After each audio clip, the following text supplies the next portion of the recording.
ಈ ವಿಡಿಯೋದಲ್ಲಿ ಬಂದು ನಾವು ನೇಮ್ ಸ್ಪೇಸ್ ಬಗ್ಗೆ ಮಾತಾಡೋಣ. ಏನಕ್ಕೆ ಯೂಸ್ ಆಗುತ್ತೆ ಅಂತ. ಪ್ರೀವಿಯಸ್ ವಿಡಿಯೋದಲ್ಲಿ ನೇಮ್ ಸ್ಪೇಸ್ ಬಗ್ಗೆ ನಿಮಗೆ ಸಿಂಪಲ್ ಆಗಿ ಎಕ್ಸ್ಪ್ಲೈನ್ ಮಾಡಿದ್ದೆ. ಡಿಪ್ಲಾಯ್ಮೆಂಟ್ ಏನಿದೆ ಆ ವಿಡಿಯೋದಲ್ಲಿ. ಮೊದಲೆಲ್ಲ ಏನಾಗ್ತಿತ್ತು ಅಂತ ಅಂದರೆ, ನೀವು ಯಾವುದೇ ಒಂದು ಡಿಪ್ಲಾಯ್ಮೆಂಟ್ ML ಫೈಲ್ನ ವಿತೌಟ್ ನೇಮ್ ಸ್ಪೇಸನ್ನು ಸ್ಪೆಸಿಫೈ ಮಾಡ್ದಂಗೆ ಏನಾದರೂ ಡಿಪ್ಲಾಯ್ ಮಾಡ್ತು ಅಂತ ಅಂದರೆ, ಕಮೆಂಟ್ ಲೈನ್ ಮುಖಾಂತರ ಆಗಲಿ ML ಫೈಲ್ ಮುಖಾಂತರ ಆಗಲಿ, ನಿಮಗೆ ಡಿಫಾಲ್ಟ್ ನೇಮ್ ಸ್ಪೇಸ್ ಏನಿದೆ ಅದರೊಳಗಡೆ ಬಂದು ಎಲ್ಲ ಪಾರ್ಟ್ಸ್ಗಳು ಡಿಪ್ಲಾಯ್ ಆಗ್ತಾ ಇರೋದು. ಅಲ್ಲಿ ಬಂದು ಯಾವುದೇ ರೀತಿ ಆರ್ಗನೈಸ್ ಇರ್ತಿರ್ಲಿಲ್ಲ ಪಾರ್ಟ್ಸ್ಗಳು. ಒಂದು 10-20 ಪಾಡ್ಸ್ಗಳಾಯಿತು ಅಂತ ಅಂದರೆ ಈಸಿಯಾಗಿ ಐಡೆಂಟಿಫೈ ಮಾಡ್ಬೋದು, ಇದೇ ಪಾಡು ಇದೇ ಪ್ರಾಜೆಕ್ಟ್ದು ಅಂತ. ಬಟ್ ಇನ್ ಕೇಸ್ ಏನಾದರೂ 1000 2000 ಆ ರೀತಿ ಪಾಡ್ಗಳಿತ್ತು ಅಂತಂದರೆ ನೀವು ಪರ್ಟಿಕ್ಯುಲರಾಗಿ ಹುಡುಕ್ಬೇಕಾಗುತ್ತೆ ಯಾವ ಡಿಪ್ಲಾಯ್ಮೆಂಟ್ ML ಫೈಲಲ್ಲಿ ಯಾವ ಪರ್ಟಿಕ್ಯುಲರ್ ಪಾಡ್ಸ್ಗಳು ಡಿಪ್ಲಾಯ್ ಆಗಿದೆ ಅಂತ. ಇವಾಗ ಫಾರ್ ಎಕ್ಸಾಂಪಲ್ ನಿಮ್ಮ ಹತ್ರ ಪ್ರಾಜೆಕ್ಟ್ 1 ಪ್ರಾಜೆಕ್ಟ್ 2 ಅದೇ ರೀತಿ ಒಂದು ಪ್ರಾಜೆಕ್ಟ್ 10 ಇರುತ್ತೆ ಅಂತ ತಿಳ್ಕೊಳ್ಳಿ. ಎವ್ರಿ ಪ್ರಾಜೆಕ್ಟ್ 1ಅಲ್ಲಿ ಬಂದು ಒಂದು 10 ಪಾರ್ಟ್ಸ್ಗಳಿರುತ್ತೆ, ಪ್ರಾಜೆಕ್ಟ್ 2 ಅಲ್ಲಿ ಬಂದು 200 ಪಾರ್ಟ್ಸ್ಗಳಿರುತ್ತೆ ಅಂತ ತಿಳ್ಕೊಳ್ಳಿ. ನೀವು ಇನ್ ಕೇಸ್ ಏನಾದರೂ ಒಂದು ಸ್ವಲ್ಪ ಪ್ರಾಬ್ಲಮ್ ಆಯಿತು, ಏನಾದರೂ ಒಂದು ಚೆಕ್ ಮಾಡಬೇಕು ಅಂತ ಅಂದಾಗ ಪರ್ಟಿಕ್ಯುಲರಾಗಿ ಆ ಪಾರ್ಟ್ಸಲ್ಲಿ ಹೋಗಿ ಚೆಕ್ ಮಾಡಬೇಕಾಗುತ್ತೆ. ಅದನ್ನು ಐಡೆಂಟಿಫೈ ಮಾಡೋದು ಅಥವಾ ನೀವು ಒಂದೊಂದಾಗಿ ಸ್ಕ್ರಾಲ್ ಮಾಡ್ತಾ ಹೋಗ್ಬಿಟ್ಟು ಚೆಕ್ ಮಾಡಬೇಕಾಗುತ್ತೆ. ಈ ರೀತಿ ಪ್ರಾಬ್ಲಮ್ನ ಸಾಲ್ವ್ ಮಾಡೋಕ್ಕೆ ನೀವು ಜಸ್ಟ್ ಒಂದು ಆರ್ಗನೈಸ್, ಯಾವ ರೀತಿ ನೀವು ಒಂದು ಲೈಬ್ರರಿಲಿ ಪರ್ಟಿಕ್ಯುಲರಾಗಿ ಕಂಪ್ಯೂಟರ್ ಸೆಕ್ಷನ್ನೇ ಒಂದು ಕಡೆ ಆರ್ಗನೈಸ್ ಮಾಡಿ ಇಕ್ಕಿರ್ತಾರೆ, ಅದೇ ರೀತಿ ಮೆಕ್ಯಾನಿಕಲ್ ಸೆಕ್ಷನ್ನೇ ಒಂಥರ ಆರ್ಗನೈಸ್ ಮಾಡಿ ಇಕ್ಕಿರ್ತಾರೆ ಬುಕ್ಸ್ಗಳನ್ನ.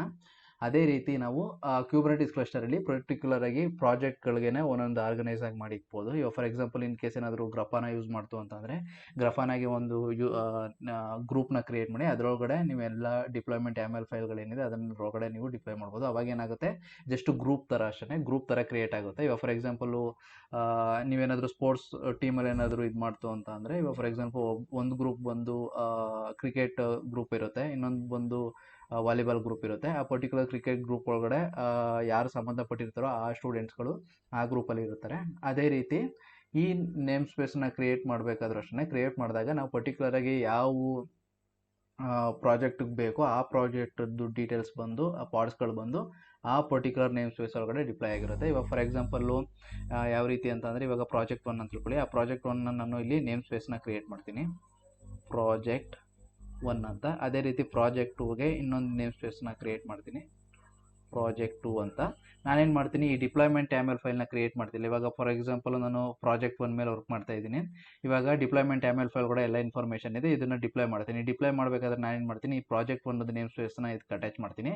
ಅವಾಗ ಏನಾಗುತ್ತೆ, ನೀವು ಡಿಪ್ಲಾಯ್ಮೆಂಟ್ ಯಾವಾಗ ಅಪ್ಲೈ ಮಾಡ್ತೀರೋ ಅವಾಗ ಆಟೋಮೆಟಿಕ್ಕಾಗಿ ಈ ಪರ್ಟಿಕ್ಯುಲರ್ ಪ್ರಾಜೆಕ್ಟ್ 1 ನೇಮ್ ಸ್ಪೇಸ್ ಒಳಗಡೆ ಈ ಎಲ್ಲ ಪಾರ್ಟ್ಸ್ಗಳು ಡಿಪ್ಲಾಯ್ ಆಗುತ್ತೆ. ಡಿಪ್ಲಾಯ್ಮೆಂಟ್ ಆಗಲಿ ರೆಪ್ಲಿಕಾ ಸೆಟಲ್ಗಳು ಇದರೊಳಗಡೆ ಡಿಪ್ಲಾಯ್ ಆಗುತ್ತೆ. ನೀವು ಜಸ್ಟು kubectl get ಪಾರ್ಟ್ಸ್ ಅಂತ ಕೊಟ್ಟು ಜಸ್ಟ್ ಈ ನೇಮ್ ಸ್ಪೇಸ್ನ ಎಂಟ್ರಿ ಮಾಡಿದ್ರೆ ಸಾಕು, ಈ ಪರ್ಟಿಕ್ಯುಲರ್ ಪ್ರಾಜೆಕ್ಟ್ದು ಏನಿರುತ್ತೆ ಪಾರ್ಟ್ಸ್ಗಳು ಅದು ನಿಮಗೆ ರಿಟ್ರೀವ್ ಆಗಿಬರುತ್ತೆ. ಈ ರೀತಿ ಗ್ರೂಪಿಂಗ್ ಮಾಡ್ಕೋಬೋದು. ಇವಾಗ ಬಂದು ನಾವು ಡೆಮೋ ಕಡೆ ಹೋಗೋಣ, ಯಾವ ರೀತಿ ಒಂದು ನೇಮ್ ಸ್ಪೇಸ್ನ ಕ್ರಿಯೇಟ್ ಮಾಡೋದು ಅಂತ.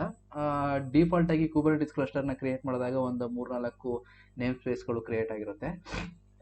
ಇವಾಗ ನೇಮ್ ಸ್ಪೇಸ್ನ ಲಿಸ್ಟ್ ಮಾಡಬೇಕು, ಯಾವ್ಯಾವ ನೇಮ್ ಸ್ಪೇಸ್ಗಳು ಕ್ರಿಯೇಟ್ ಆಗಿದೆ ಅಂತ ಚೆಕ್ ಮಾಡಬೇಕು ಅಂತಂದರೆ ಜಸ್ಟ್ kubectl get NS ಅಂತ ಕೊಡಿ. ನೇಮ್ ಸ್ಪೇಸ್ ಅಂತ ಡೈರೆಕ್ಟಾಗಿ ಟೈಪ್ ಮಾಡ್ಬೋದು, ನಾನು ಜಸ್ಟ್ ಶಾರ್ಟ್ಕಟಲ್ಲಿ NS ಅಂತ ಕೊಡ್ತಾ ಇದ್ದೀನಿ.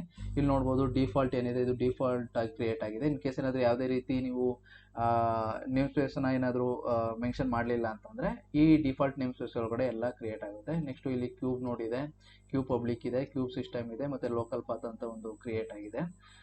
ಓಕೆ, ಇದೆಲ್ಲ ಸ್ಟೋರೇಜ್ ಕ್ಲಾಸ್ಗಳು ಬಂದಾಗ ನಿಮಗೆ ಎಕ್ಸ್ಪ್ಲೈನ್ ಮಾಡ್ತೀನಿ. ಕ್ಯೂಬ್ ಸಿಸ್ಟಮ್ ಎಲ್ಲ ಕಂಟ್ರೋಲ್ ಪ್ಲೇನ್ಸ್ಗಳು ಕಾಂಪೋನೆಂಟ್ಸ್ಗಳೆಲ್ಲ ನಿಮಗೆ ನೆಕ್ಸ್ಟ್ ಎಕ್ಸ್ಪ್ಲೈನ್ ಮಾಡ್ತೀನಿ ಫುಲ್ ಡೀಪಾಗಿ. ಜಸ್ಟು ನೇಮ್ ಸ್ಪೇಸ್ ಬಗ್ಗೆ ಎಕ್ಸ್ಪ್ಲೈನ್ ಮಾಡ್ತೀನಿ ಈ ವಿಡಿಯೋದಲ್ಲಿ. ಜಸ್ಟು kubectl ಇವಾಗ ಒಂದು ನೇಮ್ ಸ್ಪೇಸ್ನ ಕ್ರಿಯೇಟ್ ಮಾಡೋಣ, ಪ್ರಾಜೆಕ್ಟ್ 1 ಅಂತ. ಅದು ಕ್ರಿಯೇಟ್ ಮಾಡಬೇಕು ಅಂತಂದರೆ ನೀವು ಕಮೆಂಟ್ ಲೈನ್ ಮುಖಾಂತರ ಕ್ರಿಯೇಟ್ ಮಾಡ್ಬೋದು ಅಥವಾ ML ಫೈಲ್ ಮುಖಾಂತರ ಕ್ರಿಯೇಟ್ ಮಾಡ್ಬೋದು. ನಾರ್ಮಲಾಗಿ ಕಮೆಂಟ್ ಲೈನ್ ಮುಖಾಂತರನೇ ಕ್ರಿಯೇಟ್ ಮಾಡೋದು ನೇಮ್ ಸ್ಪೇಸ್ಗಳೆಲ್ಲ. ಜಸ್ಟು kubectl ಗೆಟ್, ನೀವು ML ಫೈಲ್ ಮುಖಾಂತರ ಕ್ರಿಯೇಟ್ ಮಾಡ್ಬೋದು. ML ಫೈಲ್ನ ಕ್ರಿಯೇಟ್ ಮಾಡಿ, ನಾನು ಈಸಿಯಾಗಿ ಅರ್ಥ ಆಗಲಿ ಅಂತ ನಾನು ಜಸ್ಟ್ ಇಲ್ಲೇ ಕ್ರಿಯೇಟ್ ಮಾಡ್ತಾ ಇದ್ದೀನಿ ಅಷ್ಟೇ. kubectl ಸೇಮ್ ಕಮೆಂಡೆ ಕ್ರಿಯೇಟ್ ನೇಮ್ ಸ್ಪೇಸ್, ಇಲ್ಲಿ ನೇಮ್ ಸ್ಪೇಸ್ದು ನೇಮ್ ಕೊಡಿ ಅಷ್ಟೇ, ಪ್ರಾಜೆಕ್ಟ್ 1. ಜಸ್ಟ್ ಎಂಟರ್ ಮಾಡಿದ್ರೆ ಇಲ್ಲಿ ನೋಡ್ಬೋದು ನೇಮ್ ಸ್ಪೇಸು ಪ್ರಾಜೆಕ್ಟ್ 1 ಅನ್ನೋದು ಕ್ರಿಯೇಟ್ ಆಗಿದೆ. ಚೆಕ್ ಮಾಡಬೇಕು ಅಂತಂದರೆ ಸೇಮ್ ಕಮೆಂಡೆ ಗೆಟ್ NS ಮೇಲೆ ಕ್ಲಿಕ್ ಮಾಡಿದಾಗ ನಿಮ್ಗೆ ಇಲ್ಲಿ ನೋಡ್ಬೋದು ಒಂದು ನೇಮ್ ಸ್ಪೇಸ್ ಕ್ರಿಯೇಟ್ ಆಗಿದೆ. ಓಕೆ, ಇವಾಗ ಬಂದು ಪಾಡ್ನ ಸರ್ಚ್ ಮಾಡೋಣ. kubectl get ಪಾಡ್ಸ್ ಅಂತ ಕೊಟ್ಟರೆ ನಿಮಗೆ ಡಿಫಾಲ್ಟಾಗಿ ಏನಾದರೂ ಯಾವುದೇ ರೀತಿ ಮೆನ್ಷನ್ ಮಾಡಿದ ನೇಮ್ ಸ್ಪೇಸ್ನ ಕ್ರಿಯೇಟ್ ಮಾಡಿತ್ತು ಅಂತಂದರೆ ಅದು ಬಂದು ಈ kubectl get ಪಾಡ್ಸ್ ಅಂತ ಕೊಟ್ಟಾಗ ಅದ್ರದ್ದು ಪಾಡ್ಸ್ಗಳು ಬಂದು ಇಲ್ಲಿ ನಿಮಗೆ ತೋರಿಸುತ್ತೆ. ಇನ್ ಕೇಸ್ ಏನಾದರೂ ಮೆನ್ಷನ್ ಮಾಡಿತ್ತು ಅಂತ ಅಂದರೆ ನೀವು ಈ ರೀತಿ ಇಲ್ಲಿ ಮೆನ್ಷನ್ ಮಾಡಬೇಕಾಗುತ್ತೆ. ಜಸ್ಟು N ಅಂತ ಕೊಟ್ಟು ಪ್ರಾಜೆಕ್ಟ್ 1 ಅಂತ ಕೊಟ್ಟು ಎಂಟರ್ ಮಾಡಿದ್ರೆ ಆ ಪ್ರಾಜೆಕ್ಟ್ ಗ್ರೂಪ್ದು ಏನಿರುತ್ತೆ ಪಾರ್ಟ್ಸ್ಗಳು ಇಲ್ಲಿ ನಿಮ್ಗೆ ರಿಟ್ರೀವ್ ಆಗುತ್ತೆ. ಇವಾಗ ಬಂದು ನಾವು ಕ್ರಿಯೇಟ್ ಮಾಡೋಣ. kubectl ಕ್ರಿಯೇಟ್ ಡಿಪ್ಲಾಯ್ಮೆಂಟ್, ನೇಮ್ ಬಂದು ಪ್ರಾಜೆಕ್ಟ್ 1 ಡೆಮೋ ಅಂತ ಕೊಡ್ತೀನಿ. ಅದಾದ್ಮೇಲೆ ಬಂದು ಡೈರೆಕ್ಟಾಗಿ ನಾನು ಇಮೇಜ್ ಕೊಡ್ತೀನಿ, Nginx ಅಂತ ಕೊಡ್ತೀನಿ, ಲೇಟೆಸ್ಟ್ ಆಗಿ ತಗೊಳುತ್ತೆ. ಇಲ್ಲಿ ಬಂದು ರೆಪ್ಲಿಕಾ ಸೆಟ್ನು ಬೇಕಾದ್ರೆ ಮೆನ್ಷನ್ ಮಾಡ್ಬೋದು. ಇನ್ ಕೇಸ್ ಏನಾದರೂ ರೆಪ್ಲಿಕಾ ಸೆಟ್ ಮೆನ್ಷನ್ ಮಾಡಲಿಲ್ಲ ಅಂತಂದ್ರೆ ಅದು ಒಂದು ರೆಪ್ಲಿಕಾ ಸೆಟ್ನ ತಗೊಳುತ್ತೆ. ಇನ್ ಕೇಸ್ ಏನಾದರೂ ಡಿಫಾಲ್ಟ್ ಆಗಿ ನೀವೇನಾದರೂ ಮೆನ್ಷನ್ ಮಾಡಲಿಲ್ಲ ಅಂತಂದ್ರೆ ಒಂದು ರೆಪ್ಲಿಕಾ ಸೆಟ್ನ ತಗೊಳುತ್ತೆ. ಇಲ್ಲಿ ಮೆನ್ಷನ್ ಮಾಡಬೇಕು ಅಂತಂದರೆ ರೆಪ್ಲಿಕಾಸ್ ಅಂತ ಕೊಟ್ಟು ಜಸ್ಟ್ ಇಲ್ಲಿ ನಿಮ್ಗೆ ಎಷ್ಟು ಬೇಕೋ ಅದನ್ನು ಮೆನ್ಷನ್ ಮಾಡ್ಬೋದು. ಇನ್ ಕೇಸ್ ಕೊಡಲಿಲ್ಲ ಅಂತಂದ್ರೆ ಒಂದು ರೆಪ್ಲಿಕಾ ಸೆಟ್ನ ತಗೊಳುತ್ತೆ. ಇಲ್ಲಿ ಬೇಕಾದ್ರೆ ಪೋರ್ಟ್ ನಂಬರ್ ಬೇಕಾದ್ರೆ ಮೆನ್ಷನ್ ಮಾಡ್ಬೋದು, ಮೆನ್ಷನ್ ಮಾಡಲಿಲ್ಲ ಅಂದ್ರೆ ನಡೆಯುತ್ತೆ.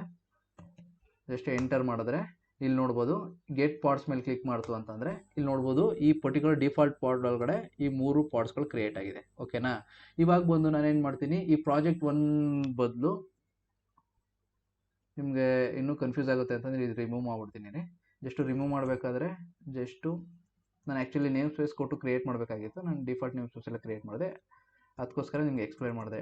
ಡಿಫಾಲ್ಟ್ ನೇಮ್ ಸ್ಪೇಸಲ್ಲಿ ಈ ಥರ ಕೊಟ್ಟರೆ ನಿಮಗೆ ಈ ಥರ ಬರುತ್ತೆ ಅಂತ. ಓಕೆ, ಡಿಲೀಟ್ ಮಾಡಿದೆ ನಾನು.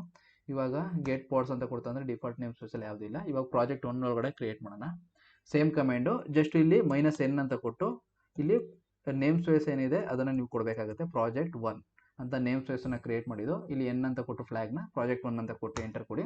ಇವಾಗ ನೋಡ್ಬೋದು ಈ ಡಿಪ್ಲಾಯ್ಮೆಂಟ್ YAML ಫೈಲ್ ಏನಿದೆ ಅದು ಬಂದು ಈ ಪ್ರಾಜೆಕ್ಟ್ 1 ಏನಿದೆ ಈ ನೇಮ್ ಸ್ಪೇಸ್ ಒಳಗಡೆ ಕ್ರಿಯೇಟ್ ಆಗಿದೆ. ಅದನ್ನು ಚೆಕ್ ಮಾಡಬೇಕು ಅಂತಂದರೆ kubectl ಗೆಟ್ ಪಾರ್ಟ್ಸ್ ಅಂತ ಕೊಟ್ಟರೆ ಇಲ್ಲಿ ಬರಲ್ಲ. ನೋಡ್ಬೋದು ಇಲ್ಲಿ ಯಾಕೆ ಅಂತಂದರೆ ಇಲ್ಲಿ ಯಾವುದೇ ರೀತಿ ನಾವು ಡಿಫಾಲ್ಟ್ ಅಂತ ಅಥವಾ ಯಾವುದೇ ರೀತಿ ಮೆನ್ಷನ್ ಮಾಡ್ದೇ ಇಲ್ಲ. ಇಲ್ಲಿ ನಾವು ಪರ್ಟಿಕ್ಯುಲರಾಗಿ ಮೆನ್ಷನ್ ಮಾಡಿದ್ದೀವಿ, ಅದಕ್ಕೋಸ್ಕರ. ಇವಾಗ kubectl ಗೆಟ್ ಪಾರ್ಟ್ಸ್ ಅಂತ ಕೊಟ್ಟು -n ಅಂತ ಕೊಟ್ಟು ಪ್ರಾಜೆಕ್ಟ್ 1 ಅಂತ ಕೊಟ್ಟರೆ ನಿಮಗೆ ಆ ಪ್ರಾಜೆಕ್ಟ್ 1 ಪಾರ್ಟ್ಸ್ಗಳು ಏನಿದೆ ಅದೆಲ್ಲ ನಿಮ್ಗೆ ತೋರಿಸುತ್ತೆ.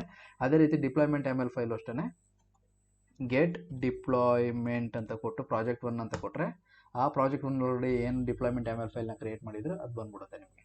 ಓಕೆನಾ. ಇದೇ ರೀತಿ ಬೇಕಾದರೆ ನೀವು YAML ಫೈಲನ್ನು ಕ್ರಿಯೇಟ್ ಮಾಡ್ಬೋದು. ಕ್ರಿಯೇಟ್ ಮಾಡಬೇಕು ಅಂತಂದರೆ ಜಸ್ಟು ನೀವು ಇಲ್ಲಿ ಹೋಗಿ ಜಸ್ಟು ನೇಮ್ ಸ್ಪೇಸ್ ಅಂತ ಕೊಡಿ.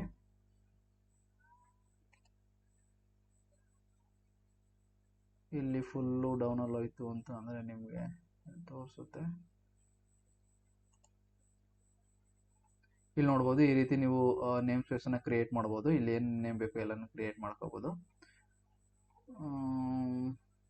ಒಂದು ನಿಮಿಷ. ಡಿಪ್ಲಾಯ್ಮೆಂಟ್. ಓಕೆ, ಇನ್ ಕೇಸ್ ಏನಾದರೂ ಡಿಪ್ಲಾಯ್ಮೆಂಟ್ YAML ಫೈಲ್ ಏನಾದರೂ ನೀವು ಮೆನ್ಷನ್ ಮಾಡಬೇಕು ಅಂತ ಅಂದರೆ ಡೈರೆಕ್ಟಾಗಿ ಇದ್ರೊಳಗಡೆ ಬೇಕಾದರೆ ನೀವು ಪರ್ಟಿಕ್ಯುಲರ್ ಆಗಿ ನೀವು ನೇಮ್ ಸ್ಪೇಸ್ ಅಂತ ಕೊಟ್ಟು ಇದ್ರೊಳಗಡೆ ನೀವು ಮೆನ್ಷನ್ ಮಾಡಿಬಿಟ್ಟು ನೀವು ಅಪ್ಲೈ ಮಾಡ್ಕೋಬೋದು. ಇದ್ರಲ್ಲಿ ಯಾವುದೇ ರೀತಿ ಮೆನ್ಷನ್ ಮಾಡಿಲ್ಲ.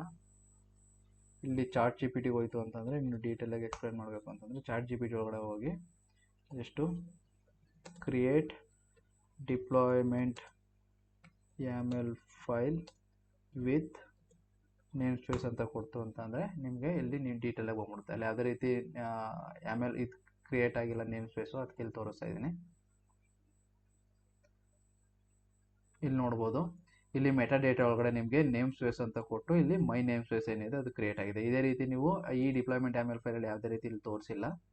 ನೀವು ಇಲ್ಲಿ ಮೆಟಾ ಡೇಟಾ ಒಳಗಡೆ ನೇಮ್ ಸ್ಪೇಸ್ ಅಂತ ಕೊಟ್ಟು ಅದರೊಳಗಡೆ ಬಂದು ನೀವು ಯಾವ ನೇಮ್ ಸ್ಪೇಸ್ ಒಳಗಡೆ ನೀವು ಡಿಪ್ಲಾಯ್ ಮಾಡಬೇಕು ಆ ನೇಮ್ ಸ್ಪೇಸ್ದು ನೇಮ್ ಕೊಡ್ತು ಅಂತಂದರೆ ಆಟೋಮೆಟಿಕ್ ಆಗಿ ಅದು ಗ್ರೂಪಿಂಗ್ ಥರ ಕ್ರಿಯೇಟ್ ಮಾಡ್ತಾ ಹೋಗುತ್ತೆ.